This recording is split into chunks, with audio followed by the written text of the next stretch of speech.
Let us move on to the final part of the surface chemistry, which is known as colloids. Basically, colloids can be defined as a type of solution in which the particle size ranges from 1 nanometer to 1000 nanometer. If we classify another types of solution based on the colloidal size particles, it is nothing but true solution, which are also called as crystalloid, whose particle size is less than 1 nanometer, whereas in the suspension, for example muddy water, the particle size is greater than 1000 nanometer.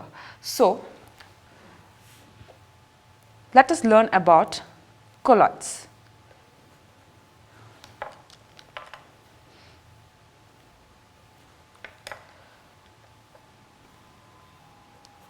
The main heading is types of solutions.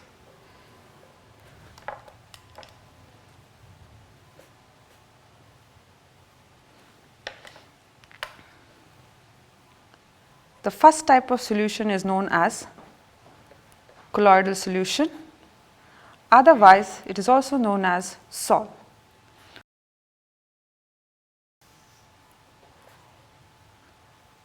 In between 1 nanometer to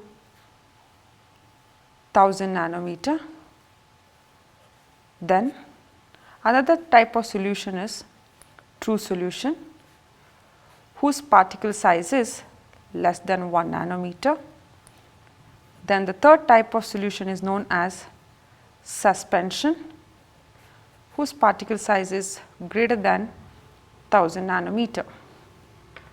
Apart from that, the true solution is also known as crystalloid. Just like solution, even the colloidal solution has two components in that. The first one is known as dispersed phase and the second one is known as dispersed medium.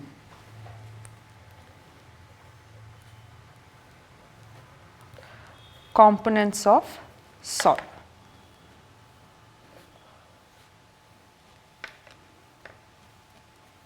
First one, dispersed phase,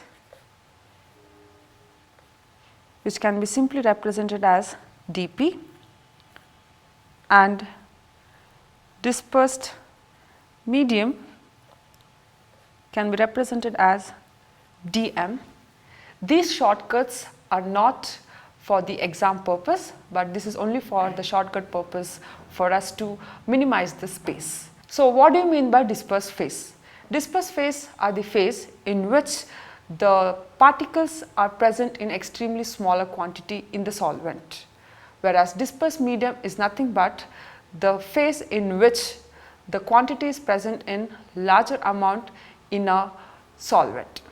Dispersed phase is also known as inner phase, whereas dispersed medium is also known as outer phase. Another name of dP is inner phase and the another name of dispersed medium is outer phase. But in general, it is known as dispersed phase and dispersed medium, which will be used frequently.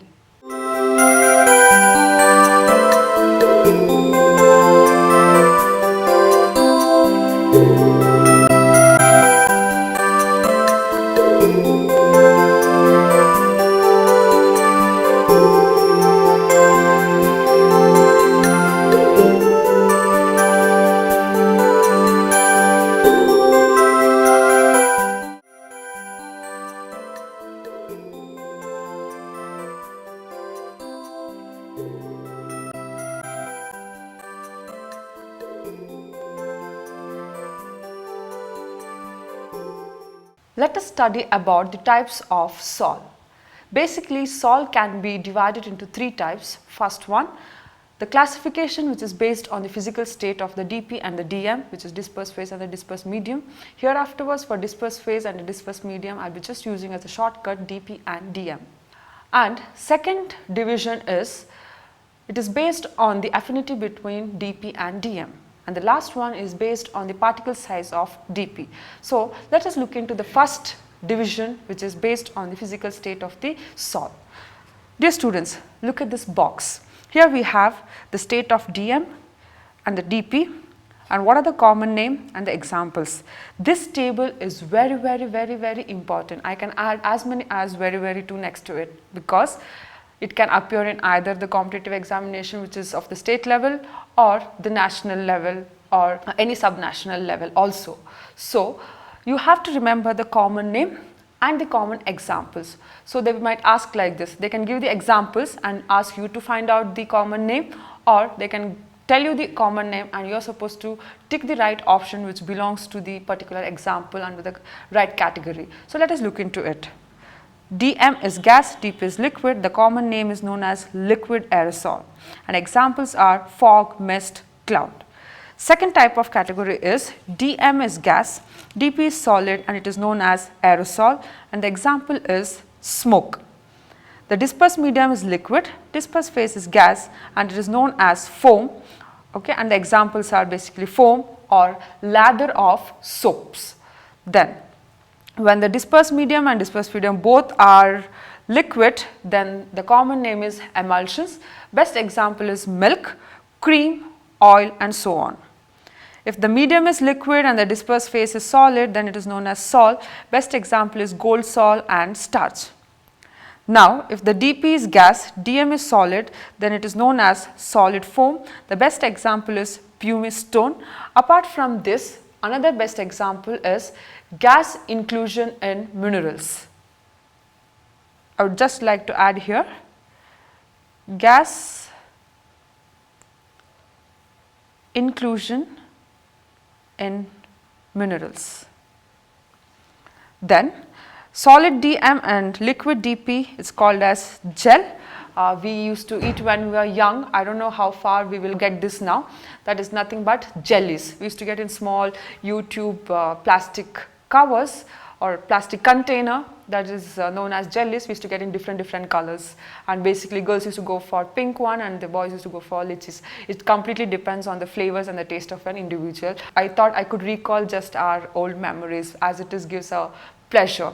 Apart from that, we also have curd, butter, jam, cheese, and so on. And then dispersed medium is solid and dispersed phase is gas, and the common name is solid sol. Apart from that, the best examples are colored gems, glasses, as well as alloys. Alloys are the best example of solid sol.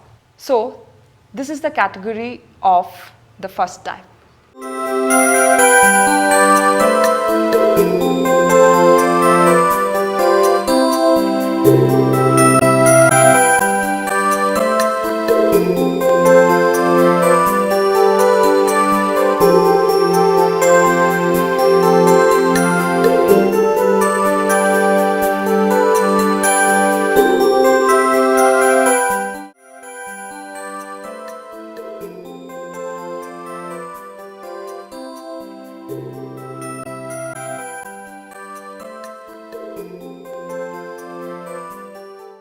Now, let us learn about the second type of division, which is based on the affinity between dispersed phase and the dispersed medium.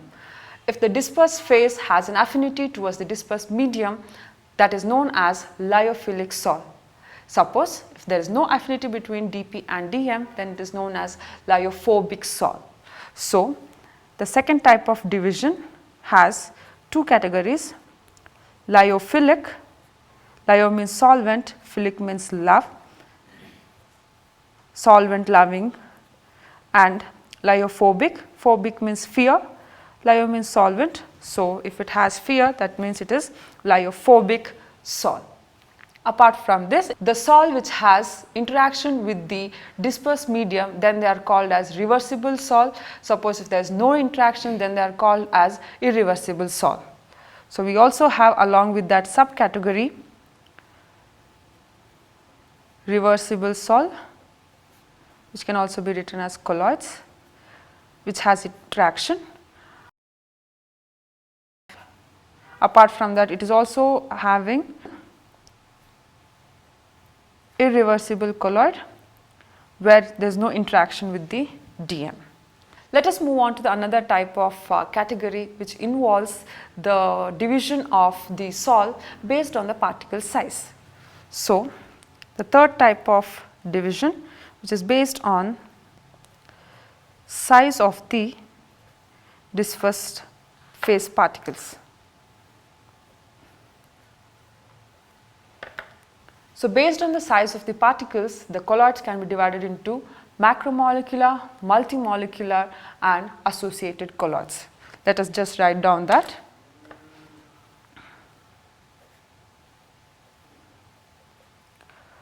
Multimolecular colloids, second one macromolecular colloids, and the third one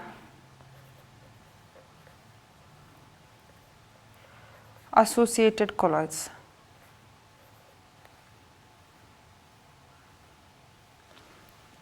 As the name only tells, multimolecular colloids, it means that it contains the aggregate of many particles. The best example is gold sol.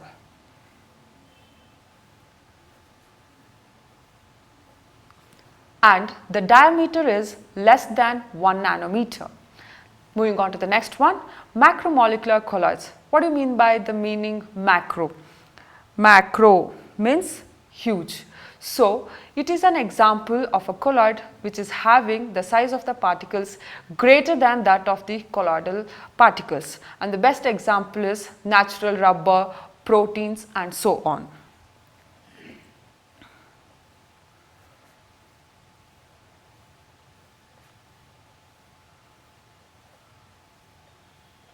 Most of the lyophilic salts belong to macromolecular colloids.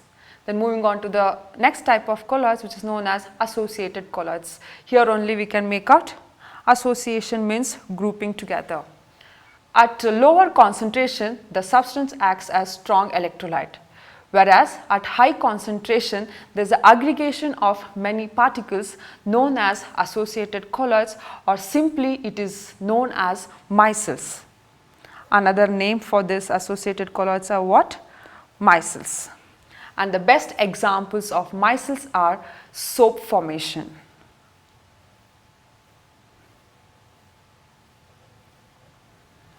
Now let us discuss in more detail about the micelles.